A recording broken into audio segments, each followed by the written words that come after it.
Dream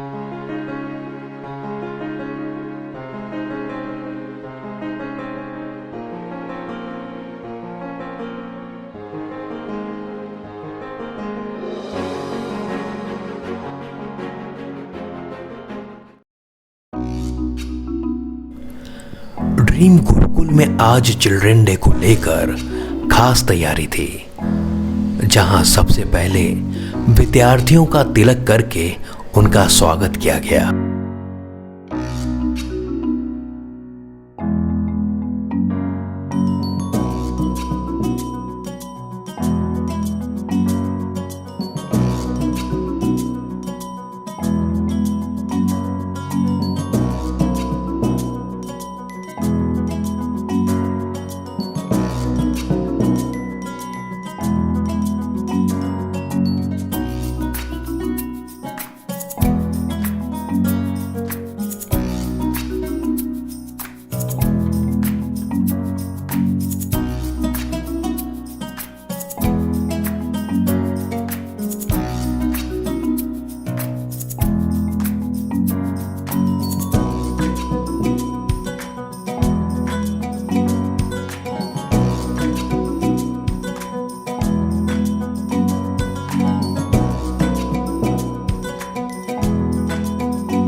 बच्चों के चेहरे पर उत्साह था।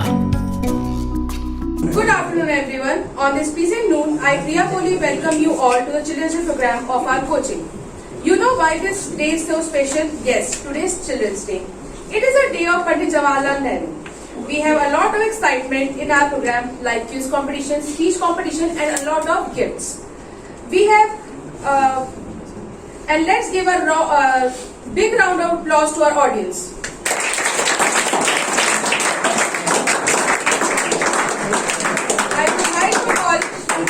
To light the lamp on this beautiful day. संस्थान के संस्थापक अंकित पांडे जी ने दीप प्रज्वलित करके कार्यक्रम की शुरुआत की।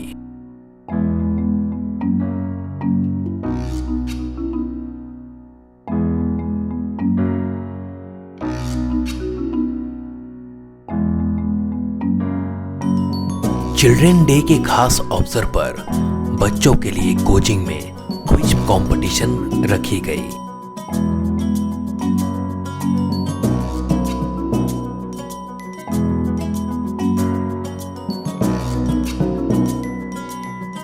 जिसके बाद विजेता टीम को पुरस्कृत भी किया गया।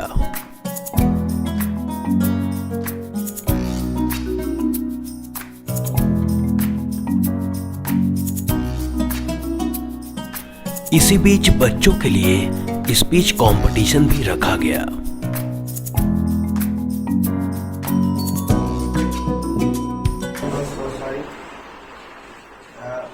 First of all, I will wish everyone here happy Children's Day. Each and everyone, teachers and children too. Because teachers teachers are also students of someone, children of someone, now or whenever. And sir, as students are also teachers of someone, as teacher of someone, sir हम लोग हम सभी लोग teachers भी children है किसी ना किसी के, और स्टूडेंट्स किसी ना किसी के। चिल्ड्रंस डे है तो आज मैं आप सभी के सामने एक मोटिवेशनल स्टोरी लेके आया हूँ। तो बात उस टाइम की है जब एक बार एक बिजनेसमैन एक बहुत छोटे से गांव में जाता है और उसे इस गांव में एक फैक्ट्री लगानी होती है। तो जहाँ पे उसे फैक्ट्री लगानी है उसके सामने एक रिवर होती है और रिवर के आगे उसकी जमीन होती है जहाँ पे उसे फैक्ट्री लगानी है। तो अब बिजनेसमैन के पास दो ऑप्शन है, या तो वो नदी के रास्ते से घूम के जाए और अपनी जमीन तक पहुंचे जिसमें करीब करीब 8 घंटे का समय लगेगा। दूसरा ऑप्शन है कि वो बोट में बैठ के अपनी जमीन तक पहुंच जाए जिसमें सिर्फ 20 मिनट का टाइम लग जाए। तो उसने अपना समय बचाने के लिए बोट वाला रास्ता डिसाइड किया। तो जब वो बोट में बैठता है तो जो बोट चला रहा था बंदा, उसने उससे पूछा कि तुम मुझे जानते हो, तुम्हें पता है कि तुम्हारी नाव में कौन बैठा है? तो कहता है नहीं साहब मुझे नहीं पता कि मेरी नाव में कौन बैठा है। तो कहता है तुझे ये नहीं पता कि तेरी नाव में कौन बैठा है? मेरी अखबार में रोज हर दूसरे दिन मेरी फोटो आती है, तुझे पता ही नहीं कि मैं कौन हूँ। नाव बड़े भोलेपन से कहता है कि साहब मुझे नहीं पता, मुझे पढ़ना लिखना कहा था जो मैं न्यूज़पेपर पढ़ूं। तो बिजनेसमैन से कहता है क्या फायदा है इस जिंदगी का, तुझे पढ़ना लिखना तक नहीं आता, इससे बढ़िया तो तुम मर जाता। उसके बाद जो बोट चलाता है उसे काफी बुरा लगता है लेकिन वो कुछ नहीं कहता है। फिर थोड़ी देर आगे जाने के बाद बिजनेसमैन से फिर कहता है कि ये जो तू सामने जमीन दिख रहा है इसमें मैं मिनरल वाटर की फैक्ट्री लगाना चाहता हूँ और यहाँ पे मिनरल वाटर बनेगा। तो बोट वाले को बात समझ में नहीं आई। उसने सोचा कि क्या बनेगा, मुझे कुछ समझ में, फिर से पूछूंगा। जब उसने बिजनेसमैन से फिर से पूछा कि साहब यहाँ पे क्या बनेगा, तो बिजनेसमैन इस बार थोड़ा इरिटेट होकर कहता है कि यहाँ पानी की बोतलें बनेगी जो यहाँ तेरे गांव में तो नहीं दिखती है लेकिन शहर में काफी दिखी होंगी। और तुमने देखा होगा कि जब तू शहर जाएगा तो वहाँ दुकानों में पानी की बोतलें रखी होती हैं। फिर से नाव वाला कहता है कि साहब मैं तो कभी शहर गया ही नहीं, जब मैं काफी छोटा था तब मेरे पिताजी का देहांत हो गया, इसलिए मैं कभी शहर जा ही नहीं पाया। फिर बिजनेसमैन उससे कहता है कि क्या फायदा है इस जिंदगी का, तू आज तक शहर नहीं गया, तुझे पता नहीं शहर क्या होता है। फिर इस बार उसको बहुत बुरा लगता है नाव वाले को, और वो सच में ये सोचता है कि मेरी जिंदगी को कोई फायदा नहीं, मुझे मर जाना चाहिए। और वो ये सोच ही रहा था तब तक उस नाव की टक्कर एक बहुत बड़े से पत्थर से हो जाती है और नाव में हो जाता है छेद। जब नाव के छेद में पानी आने लगता है तो बिजनेसमैन उससे कहता है अब क्या होगा। तो नाव वाला बड़ा खुश होकर कहता है साहब आपको तैरना तो आता है ना। तो बिजनेसमैन कहता है कि नहीं मुझे तैरना तो नहीं आता, तुम ऐसा क्यों बोल रहे हो? कह रहा है साहब ये नाव डूबने वाली है और आप डूब जाओगे। तो बिजनेसमैन कहता है कि मुझे तैरना नहीं आता। तो नाव वाला कहता है साहब ऐसी जिंदगी का क्या फायदा, आपको तो तैरना तक नहीं आता। उसके बाद बिजनेसमैन उससे कहता है कि मैं तेरे आगे हाथ जोड़ता हूँ, मेरी जान बचा ले, तू जो मांगेगा मैं तुझे बोलूंगा, बस मेरी जान बचा ले। तो इस कहानी से हम ये सीख सकते हैं कि हमें कभी भी अपने सामने वाले को या अपने कॉम्पिटिटर को कभी भी खुद से कम नहीं समझना चाहिए, क्योंकि हमें ये नहीं पता है कि हमें कब किसकी जरूरत कैसे पड़ जाए। Thank you. मेरे रिस्पेक्टेड टीचर्स एंड मेरे प्यारे दोस्तों, आज के इस विशेष अवसर पे मैं आप सभी का बहुत ही गर्मजोशी से अभिनंदन करता हूँ। मेरा नाम अश्विनी कुमार यादव है और मैं आज इस गुरुकुल के मंच से बहुत ही अच्छे तरीके से चिल्ड्रन डे के बारे में बताना चाहूंगा और मुझे ये विश्वास है कि मेरी ये आवाज बहुत ही दूर तक गूंजेगी। और मैं ये बताना चाहूंगा कि आज का दिन कितना महत्वपूर्ण है, इस बात को समझने के लिए मेरे पास एक छोटी सी पंक्ति है जो कि एक बहुत ही मशहूर गजल गायक द्वारा कही गई थी। मैं ये बताना चाहूंगा कि ये दौलत भी ले लो, ये शोहरत भी ले लो, भले छीन लो मुझसे मेरी जवानी, मगर मुझको लौटा दो मेरे बचपन का सब, वो कागज की कश्ती, वो बारिश का पानी। मैं गहराइयों में उतरूं कि क्या है बाल दिवस, क्या है चिल्ड्रन डे, इन सब के बारे में जानने से पहले मैं थोड़ा सा इतिहास पे जाना चाहूंगा।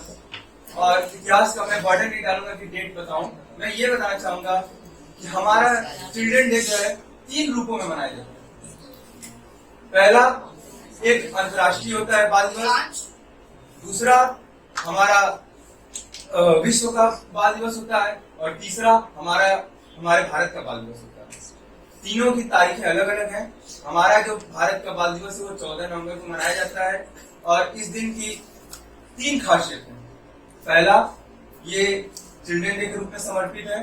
दूसरा, हमारे पंडित जवाहरलाल नेहरू जो कि हमारे भारत के प्रथम प्रधानमंत्री, आदरणीय प्रधानमंत्री हैं, जिनके योगदान हमारे भारत देश में अग्रणी है। अगर आप देखें, जो भारत देश अंग्रेजों द्वारा खोखला करके छोड़ दिया गया था, उस भारत को उन्होंने एक नई राह, एक नई चाह, एक नई दिशा दिखाई है, जो कि कभी भी निंदनीय, कभी भी उसको हटाया नहीं जा सकता, कोई भी उसकी जगह नहीं ले सकता। और तीसरी, और इसलिए मैं ये भी कहना चाहूंगा कि हमें उन्हें भी अपने मन में श्रद्धांजलि और प्रशंसा जरूर करनी चाहिए। तीसरा, मैं ये बताना चाहूंगा कि आज डायबिटीज यानी मधुमेह दिवस भी है, जिसके लिए, जो कि आज इस कोरोना पैंडेमिक के समय हमें स्वास्थ्य को लेकर बहुत ज्यादा कॉन्शियस रहना चाहिए। उस समय ये डायबिटीज डे एक आया है और इसमें हमें अपने स्वास्थ्य को कैसे बढ़ाना है, अपनी लाइफ कैसे बढ़ाना है, इस पर भी विचार जरूर करना चाहिए। तो मैं एक छोटा सा सलाह ये दूंगा कि exercise is the best medicine, और उसके बाद जो फूड डाइट हमारा वो भी एक बेस्ट मेडिसिन है। लेकिन इसके अलावा फिजिकली स्ट्रांग रहने के अलावा मेंटली स्ट्रांग भी हमें बहुत अधिक रहना पड़ेगा, क्योंकि अगर हम लोग बायो पढ़े, उसमें जाने, हमें ये पता चलता है कि अगर हमारा मानसिक तनाव है तो हमारा ग्लूकोज बढ़ेगा, जिससे कि डायबिटीज के हम लोग और ज्यादा शिकार होते हैं। अब मैं इन शब्दों को समेटते हुए अब मैं आता हूँ मुख्य बात पर, जो कि हमारा आज का बाल दिवस है। आज हमें ये समझना पड़ेगा कि आज का दिन क्यों इतना खास है। आज का दिन केवल सीमित हमारे बच्चों को मनोरंजन की तक सीमित नहीं है। आज का दिन बच्चों को मिठाइयां खिलाने तक सीमित नहीं है। आज का दिन हम सभी बच्चों के लिए मार्गदर्शन और हमारे अध्यापकों का मनोविज्ञान, जो कि वो हमें समझे, हमारे साथ रहकर वो ये समझे कि आज बच्चे अपने टीचर को, अपने माता पिता जो कि एक बहुत ही अनुभवी और सुलझे हुए व्यक्ति हैं, उन्हें छोड़कर अपने दोस्तों से बात करने में क्यों सहजता महसूस करते हैं। इस बात को हमें समझना चाहिए और इस पे मन चिंतन करके इसे सुधारने की कोशिश करना चाहिए। और एक बात और ये है कि आजकल के बच्चों में सबसे बड़ी समस्या है कि वो हर चीज पे ये सर्च करते हैं कि कैसे पढ़ा जाए। Strategy to get 100 out of 100 in JEE exam, strategy to get 100%। आपको मैं ये बता दूं, जो आपके अध्यापक और आपके माता पिता सलाह दे सकते हैं, वो यूट्यूब का कोई भी वीडियो आपको सलाह नहीं दे सकता, क्योंकि वो आपके साथ जुड़े हुए हैं, वो आपके वक्तव्य को देख रहे हैं, आपके मनोचिंतन को देख रहे हैं और उसके उपरांत मैं तो क्लास 12 में फेल हो गया। मेरे रिलेटिव मेरे को कॉल कर रहे हैं कि तेरा रिजल्ट कितना आया। मैं क्या बोलूं कि मैं फेल हो गया? मेरे पेरेंट्स का तो इमेज ही डाउन हो जाएगी अगर उन्हें पता चला कि मैं फेल हो गया। पड़ोसी वाले घर पे आ रहे हैं, वो पूछते तेरा रिजल्ट कितना है, मैं क्या जवाब दूं? मैं फेल हो गया। इसका एक ही सोल्यूशन है, सुसाइड।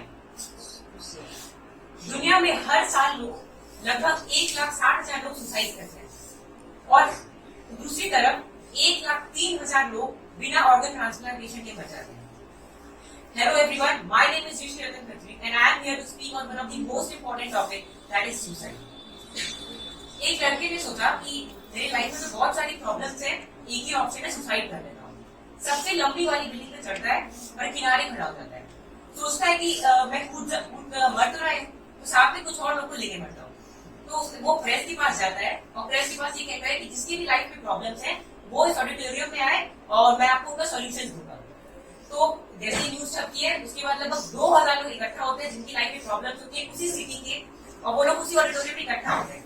अब वो 5 घंटे लगातार उनकी बातें करते रहते हैं कि मेरे पास ये दुख है, आपके पास वो दुख है, और लास्ट में कहता है कि आपके पास एक ही सोल्यूशन है, सुसाइड कर लो। आपके डेस्क के बगल में एक साइनाइड की गोली रखी है, आप उसे ले लो। One of the world biggest suicidal attempt, जहाँ पे 2,000 लोगों ने एक साथ सुसाइड किया था। अगर एक इंसान 2,000 लोगों को मैनिपुलेट करके अपनी जिंदगी को मारने के लिए बोल सकता है, तो क्या हम एक इंसान होकर दूसरे इंसान की जिंदगी नहीं बचा सकते? उनके दुख को हम अपना दुख बनाए और अपने हैप्पीनेस को आदर करें। वो कहते हैं ना, अ बेटर हाफ। तो हम जब सुसाइड करते हैं, लोगों के साथ ये रहता है कि मेरे पास प्रॉब्लम है, मुझे सुसाइड करनी है।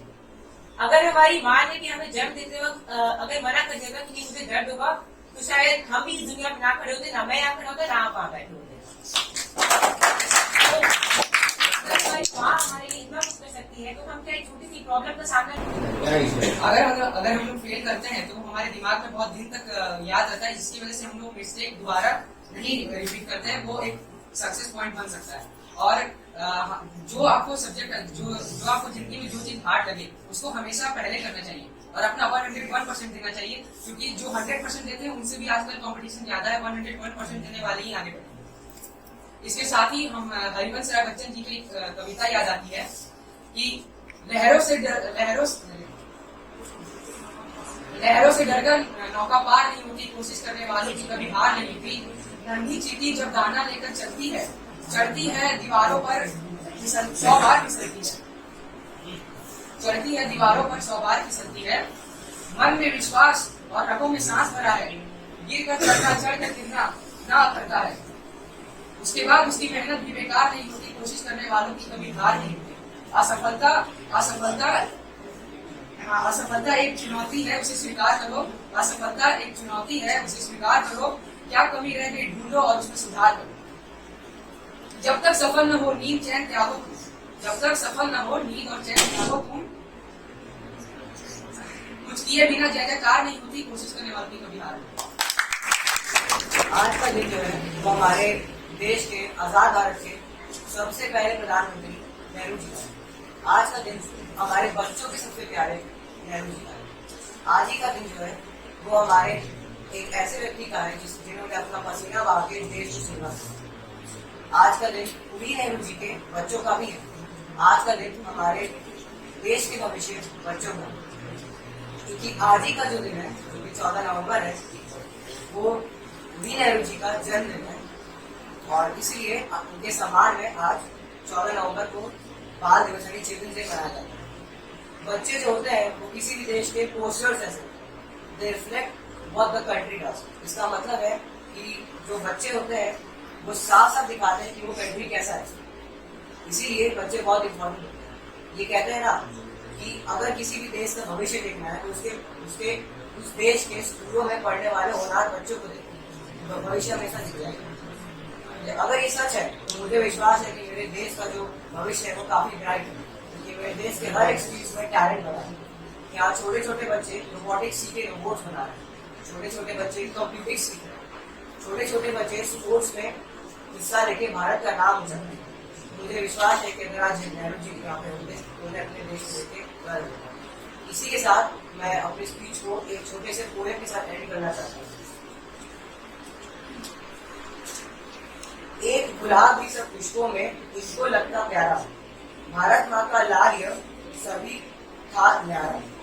सारे जग को पाठ पढ़ाया, शांति और अमन का, भारत माँ का मान बढ़ाया, था ये ऐसा लाल चमन का। Happy children's day. भेदभाव भावना हमें सिखाई भी जाती है, हम लोग इसके साथ पैदा नहीं होते। अगर आपके अंदर भेदभाव है तो इसका मतलब ये हो सकता है कि आप उस समाज में पले बड़े हैं जिन्होंने आपको ये सिखाया। So the one thing you can do here is to not be a racist and never stand with the one who are racist. Stand with the one who actually suffers. अगर आपको लगता है कि आप रेसिज्म भेदभाव का शिकार हो रहे हैं तो आप अपने बचाव के लिए खुद खड़े, क्योंकि अत्याचार करने वाले से ज्यादा अत्याचार सहने वाले से। तो आइए let's support anti racism and हमें आपस में भेदभाव नहीं फैलाना चाहिए। और जाते जाते मैं यही कहना चाहूंगा कि कोई नहीं पराया, यहाँ सारी धरती एक बसेरा है, इसका खेमा पश्चिम है तो पूरा उसका डेरा है। श्वेत वरण हो या श्याम वरण, सुंदर या कि सुंदर हो, सभी मछलियां एक ताल की, क्या तेरा क्या। मैं मनकीरत सिंह कक्षा 11 का छात्र। इस पावन उपलक्ष्य में मैं अपनी स्पीच 2 भागों में बांटूंगा। कुछ मैं इस दिन के बारे में बताऊंगा ताकि चिल्ड्रन डे के बारे में, और कुछ टीचर्स के बारे में बताऊंगा। पहला है चिल्ड्रन डे। आप सबको तो ये पता होगा कि चिल्ड्रन डे हम लोग चाचा नेहरू के जन्म दिवस के रूप में मनाते हैं, क्योंकि उनको बच्चों से बहुत लगाव था। लेकिन आपको ये नहीं पता होगा कि आजादी के पहले चिल्ड्रंस डे 1964 के पहले चिल्ड्रन डे 20 नवंबर को मनाया जाता था। लेकिन 1959 में पहला चिल्ड्रन डे आजादी के बाद बनाया गया था, लेकिन जब पंडित जवाहरलाल नेहरू की 20 नवंबर को मृत्यु हो गई तो उनके जन्म दिवस के रूप में बाल दिवस मनाया जाने लगा। जब बचपन एक ऐसी दौलत है जिसे हम लोग खरीद नहीं सकते। बचपन एक ऐसी दौलत है जिसे हम लोग खरीद नहीं सकते। इसका मतलब ये है कि बचपन का समय वो समय था जिस समय हम लोग के चेहरे में मासूमियत थी और जो हम लोग के मन में था हम लोग मुंह फाड़ के बोल सकते थे। लेकिन जब हम लोग अब बड़े हो चुके हैं तो हम लोग के चेहरे में जो भी बोलते हैं सोच के बोलते हैं। और फिर अब मैं कुछ टीचर्स के बारे में बताना चाहूंगा। जो अगर एक पंक्ति है कि गुरु गोविंद दो खड़े काके लागू पाए, इस पंक्ति का आशा ये है कि गुरु और गोविंद मतलब टीचर और भगवान अगर दोनों खड़े तो हम लोग को किसके पहले पैर छूने चाहिए? इसका हम लोग को सबसे पहले टीचर के पैर छूने चाहिए, क्योंकि गुरु तक पहुंचाने का रास्ता हमें टीचर बताता है, ना कि गुरु बताता है। फिर मैं ये भी कहना चाहूंगा कि जो टीचर्स होते हैं वो एक मोमबत्ती की तरह होते हैं जो अपने आप को पिघलाकर हम लोग का भविष्य उज्जवल बनाते हैं, और वो हम लोग को एक ऐसा सोना बनाते हैं जो जहाँ भी जाएगा वो एकदम चमकता रहेगा। फिर मैं ये भी कहना चाहूंगा, जो YouTube में सब आजकल पढ़ाई चल रही है वो पढ़ाई असली पढ़ाई नहीं होती है, वो खाली सब्सक्राइबर गिनती करके पैसे कमाने का जरिया होता है। लेकिन जैसे हम लोग की कोचिंग का है dream Gurukul coaching for life, इसमें कोचिंग में हम लोग कोचिंग फॉर लाइफ का मतलब है कि यहाँ पे हम लोग की लाइफ बनाई जाएगी, ना कि बिगाड़ी जाएगी।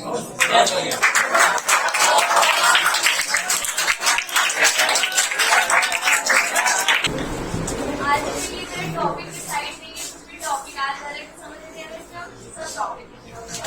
सब टॉपिक पहला कि हम अपने आप को कैसे खुश रख सकते हैं। हम लोग की लाइफ में कुछ ऐसी चीजें होती है जिससे हम अपने आप को खुश नहीं रख पाते हैं। किसी की बात बुरी लग जाती है, चाहे कोई इग्नोर करते हैं तो हमें हर्ट होता है, चाहे कुछ भी करते हैं तो कुछ ना कुछ होते रहता है। कभी कभी आप सोचते हैं हमारी फैमिली के अंदर सपोर्ट नहीं कर पाते, हम कुछ चाहे कुछ कर पाए, और कभी कभी होता है कि हम किसी को बोल के दिखाते हैं कि हम किससे बोले, किससे जाके बोले, तो हम सुनेंगे एक गाना सुने दूसरे गाने निकाले, फिर दूसरे आएंगे सुनेंगे निकाले।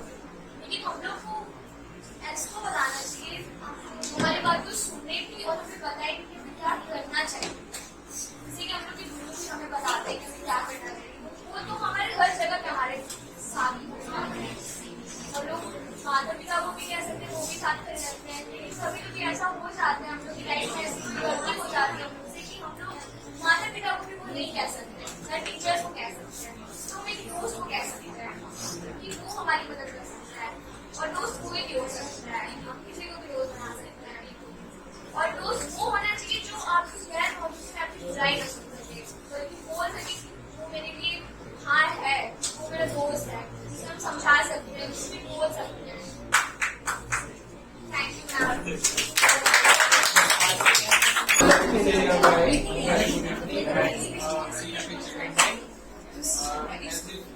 सबको पता है कि as a student school student हम लोग का लास्ट चिल्ड्रन ही होगा। आई वुड लाइक टू से कि बस हम लोग को हमेशा स्टूडेंट बन के रहना चाहिए। इसके बाद क्या पता कि कौन से कॉलेज में जाएगा, कौन लाइफ में क्या करेगा। तो ये जो स्टूडेंट की तरह स्कूल स्टूडेंट की तरह लास्ट है। तो बस I would like to say कि always remember that we are children and we must be अपने अंदर के children और स्टूडेंट को कभी मारने का वो है। हमेशा क्यूरियस रहना चाहिए, हमेशा चीजों को सीखना चाहिए, ये क्वालिटी हमेशा रहनी चाहिए। और कॉलेज में तो सभी बड़े ही हो जाएंगे, मतलब कुछ लोगों को याद रहेगा चिल्ड्रन डे, कुछ लोगों को 14 नवंबर की जगह 14 फरवरी याद आ जाएगी। तो आप लोग बस मेरा निवेदन है कि 14 नवंबर को भी याद रखिएगा, क्योंकि एक समय सभी चिल्ड्रन ही थे। और I would like to say that कि a good sailor is never made in a difficult मतलब अगर आप कुछ अच्छा बनना है या कुछ अच्छा करना है तो आप कभी अपने कंफर्ट जोन से जब तक बाहर नहीं निकलेंगे तब तक कुछ कर नहीं पाएंगे या कहीं खड़े नहीं। स्पीच कंपटीशन में अच्छा करने के लिए बच्चों को पुरस्कृत भी किया गया।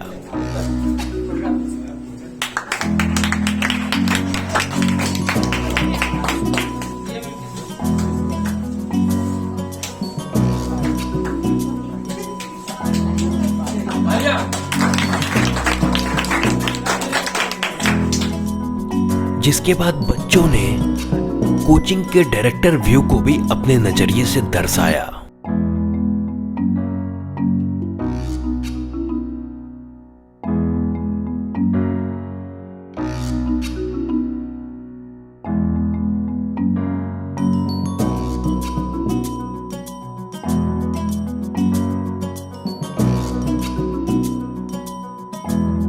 लेकिन चिल्ड्रंस डे के अवसर पर टीचर्स भी कहां पीछे रहने वाले थे।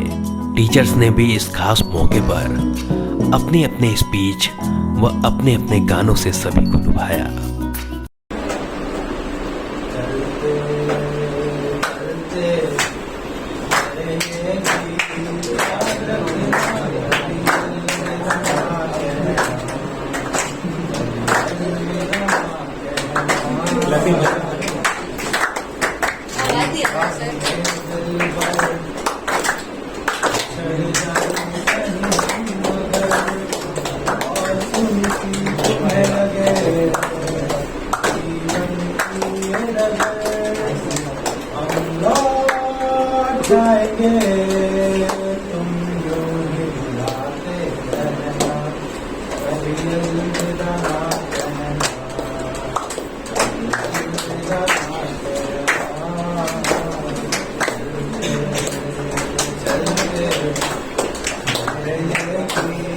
याद रखना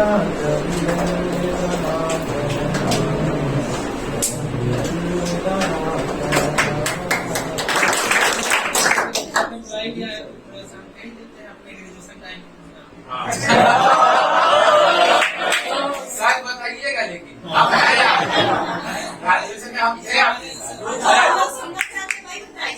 संदीप सर जो है बैचमेट भी है और संदीप सर अभी जब शादी किए थे तो कॉलेज में शादी कहाँ की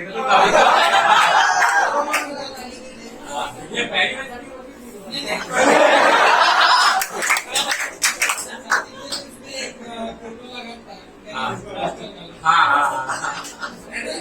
तो उसी से रिलेटेड पूछा है कि हम गरीबों को किस तरह से दबाया जाता है। तो आप सभी बच्चों का सहयोग ये चाहिए कि जब हमारा पॉइंट आएगा तो लास्ट में बस इतना ही कहना है धक से। अच्छा धक से याद रखना ठीक है। एक लाइन बोल के नहीं देना खाली बोल एक लाइन में बोल दे रहा हूँ उसके बाद अपनी दम ले लेना ठीक है। जैसे बेटा कि ऊंच नीच स्टूडेंट का नाम है ये भोजपुरी में भी है और इसमें क्या होता है कि आज के डेट में जो बड़े लोग होते हैं जो छोटे लोग जैसे कि ये भी है आप साइकिल से चल रहे हो बाइक वाला धक्का मार दिया गलती उसकी है फिर भी आपको जो रंग दिखाएगा ऐसा होता है ना। ये जो है कि प्रैक्टिकल है तो उसी से रिलेटेड है। तो इसमें क्या है कि जो मैं स्टार्ट कर रहा हूँ आप लोग एक लाइन उसके बाद में करने ठीक है। जैसे इसमें है कि हमारे बड़े बड़े लोगन के महिला तो महिला और अलग से हमारे गरीबन के झुपड़ियों जुलूंगा कहला पे लग जाए धक से।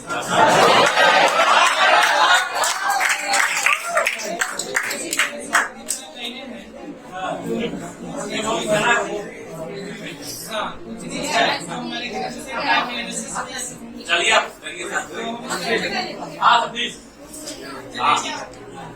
बड़े बड़े लोगन के महिला दो महिला अवरी दो तल्ला अलग से हमारे गरीबन के झुपड़ियों जुलूंगा कहला पे लग जाए। बड़े बड़े लोगन चले चल पहिया अवरी दो पहिया अलग से हमारे गरीबन के साइकिलों जुलूंगा कहला पे लग जाए। बड़े बड़े लोगन बजावे गिटार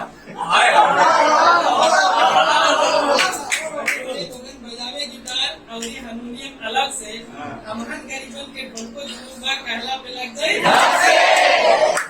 बड़े बड़े लोगन शादी रचावे बड़े बड़े लोगन शादी रचावे और रिसेप्शन अलग से हमारे गरीबन के दिल को जुलूंगा कहला पे लग जाए। अलग से हमारे गरीबों के लड्डू झूमा कहला पिला जाए जब किसी को किसी से प्यार हो जाए, जाने कहाँ कब किसी को किसी से प्यार हो जाए। दीवारों से इस दुनिया की रस्में ओ न कुछ तेरे बस में झूली, ना कुछ मेरे बस में। दिल क्या करे जब किसी को किसी से प्यार हो जाए, जाने कहाँ कब किसी को किसी से प्यार हो जाए। जैसे पर्वत पे घटा झुकती है, जैसे सागर में लहरें उठती है, ऐसे किसी चेहरे पे नजर रुकती है। ये जो मोहब्बत है ये उनका है काम, अरे महबूब का जो बस लेते हुए नाम, मर जाए मिट जाए हो जाए बदनाम।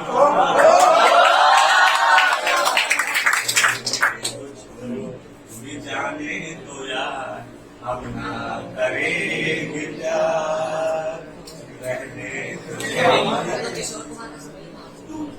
छुटे अब सागर नया सागर कोई मिले, मेरे खुदा दिल से कोई किसी के ना मिले।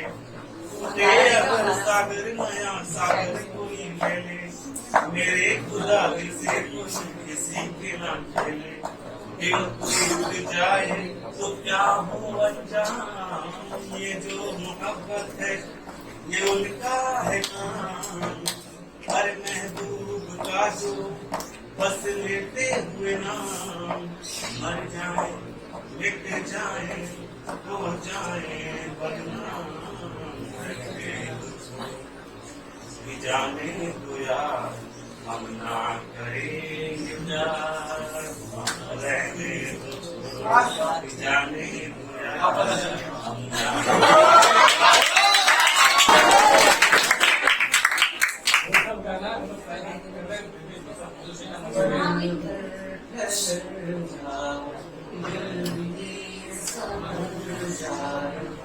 कैसे तुम्हें रोका मेरी तरफ जाए, आँखों में तुमको बिन बोले बातें तुमसे मगर तुम साथ हो, अगर तुम साथ हो तेरी नजरों में मेरे सपनों में आवाज़ी, मुझे लगता है कि बातें दिल की क्योंकि लफ्ज़ों की धोखेबाजी, तुम साथ हो या न हो क्या फर्क है, मेरे दर्द की जिंदगी बेदर्द है, अगर तुम साथ हो। ये जो है गाना इसको तुरंत अटैच कर दीजिए अपने सिलेबस के जैसे ही एग्जाम खत्म होता है, एग्जामिनेशन के बाहर आइए तो आपको लगेगा कि आपको गजनी इफेक्ट हो गया। तो इससे क्या आंसर लिखा है वो खुद आपको याद नहीं आता, उसी पल इसी गाने के जज्बात फूट फूट के बाहर आए, अगर तुम साथ हो। और भाई देखिए हम हैं टीचर, हम ऐसे ही देते रहेंगे आपको ज्ञान जब तक है जान, जब तक है जान। और फिर केक काट कर कार्यक्रम की समापन की गई।